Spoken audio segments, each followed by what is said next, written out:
மண்ணின் மணத்தை நுகரச் செய்தவர். அது நம் சுவாசத்தில் கலந்து இதயத்தை தொட்டது.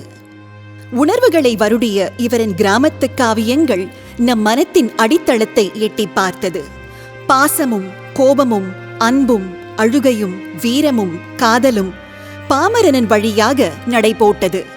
அதற்கு வானமும் பூமியும் மலைகளும் மரங்களும் செடிகளும் சூரியனும் சந்திரனும் சாட்சிகளாயின.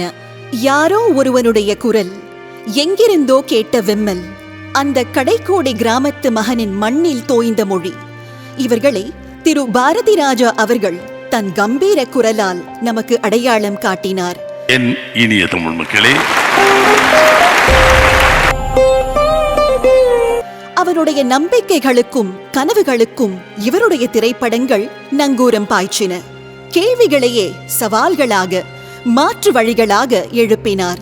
இது எங்கோ போய்கொண்டிருக்கும் பிளவு என்று நம் மனங்கள் குழப்பத்தில் தத்தளிக்கும் பொழுது பிளவை வித்தியாசங்களை ஏற்படுத்தியவரிடமே அதற்கான தெளிந்த முடிவுகள் கிடைக்கும்படியான கதைப்போக்கை பிணைத்திருப்பார்.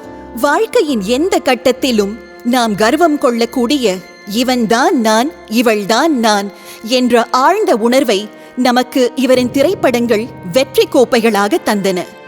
என்னுடைய மண், என்னுடைய ஊர் என்ற எண்ணம் நம் மனங்களை குறுக்கி விடுமா என்று நினைக்கையிலேயே இல்லை என்று அவருடைய காந்த குரல் ஒலித்தது. எப்படி? உலகம் செழிப்பதற்கான ஆணிவேர்தான் இந்த மண்ணின் மீதான காதல் என்று. வறுமையையும் ஏளனச் சிரிப்பையும் நேரடியாக தாக்கும் சக்தியை இவருடைய கதையின் வரிகள் அள்ளி கொடுத்தன. ஜாதி மத இன போராட்டங்களில் தோற்பதே அவற்றிற்கு எதிரான ஜெயிப்பு என்பதை உறுதியாக நம்பும் இவரது கண்களின் தீர்க்கம். ஒவ்வொரு சாதாரண மனிதனுள்ளும் ஒரு அசாதாரணமான அழகு உண்டு. அது அவனுக்குள்ளிருக்கும் எளிமை. அந்த எளிமைதான் அவனது துணிவு, அவனது நேர்மை, அவனது வாழ்க்கை. இந்த எளிமையை திரு பாரதிராஜா அவர்களுடைய நேர்த்தி ஆர்ப்பாட்டம் இல்லாமல் திரைக்களத்தில் அற்புதமாக அரங்கேற்றியது. உறவுகளின் பாலங்களை பலத்த சத்தங்களுக்கும் சண்டைகளுக்கும் இடையே அந்த மெல்லிய கோட்டின் அரவணைப்பில் வலுப்படுத்தினார். எல்லாவிதமான உறவு முறைகளையும் இவருடைய கதைகளின் கதாபாத்திரங்கள் பளிச்சிட வைத்தன. கிராமத்து பாணியில் அவர்களுக்கே உரித்தான இது என் சொந்தம் என்ற முரட்டு அன்பை அவ்வப்பொழுது அவருடைய கதைகள் மூலம் நம் மனங்களில் அம்புகளாக பாய்ச்சினார். கிராமத்து கிழவியின் கவிதை மழையில் நனையும் வாய்ப்பு முதன்முறையாக நகரத்து வாசிக்கும் கிடைத்தது.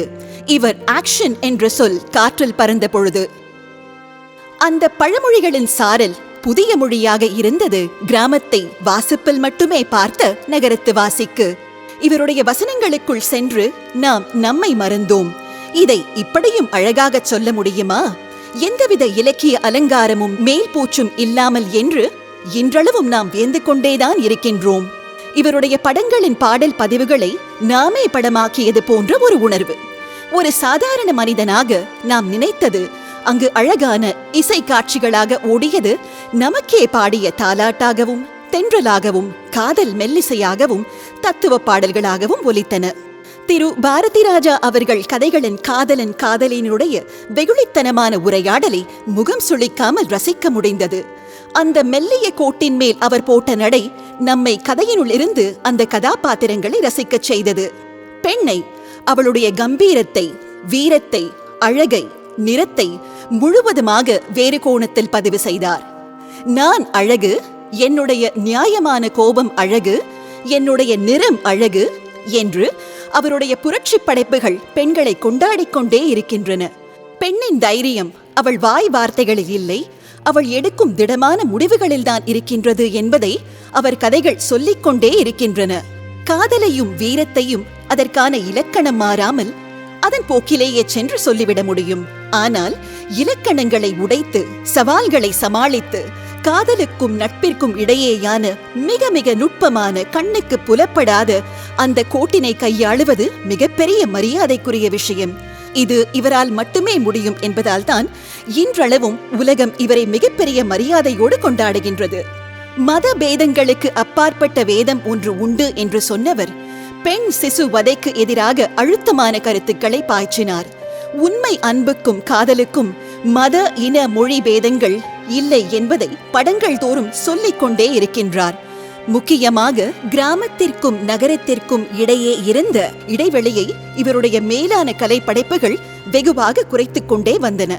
இந்த இயக்குனர் இமயம் நம் மண்ணை, அதன் மக்களை காதலித்தார். இந்த காதலால் தான் உலக அரங்கில் நம் மக்கள், அவர்களின் வாழ்வின் முறை, அவர்களுடைய ஏக்கங்கள், அவர்களுடைய போராட்டங்கள் பேசப்பட்டன. அதற்காக நகர்ப்புறம் சார்ந்த கதைக்களங்களில் இவர் சளைத்தவரில்லை. நாம் ஆச்சரியப்படும்படியான முழுவதுமான வேறு கதை படைப்புகளிலும் பெரிய அளவில் ஜெயித்து காட்டினார். இவரின் திரைப்படங்களுக்கு ஏராளமான ரசிகர்கள் என்றால், இவர் திரைப்படங்கள் எடுக்கும் விதத்தை பார்க்க, இவர் தத்ரூபமாக நடித்து காட்டும் அழகை பார்க்க அத்தனை ரசிகர்கள். இவரது நடிப்பாற்றல் நம்மை திகைப்பில் ஆழ்த்திக் கொண்டேதான் இருக்கின்றது. இவர் ஏற்று நடிக்கும் கதாபாத்திரங்களுக்காக அந்த திரைப்படங்கள் வெகுவாக பேசப்படுகின்றன. நம்மை நமக்கு அடையாளம் காட்டிய இவரது முதல் ஆக்ஷன் என்ற கம்பீர குரல் ஆணித்தரமாக அந்த கிராமத்து கடைக்கோடி மனிதனின் கேள்விகளை ஆச்சரிய குறிகளாக்கின. இந்த திரைக்கதை மாமேதைக்கு எங்களின் பாசமிகு வணக்கங்கள்.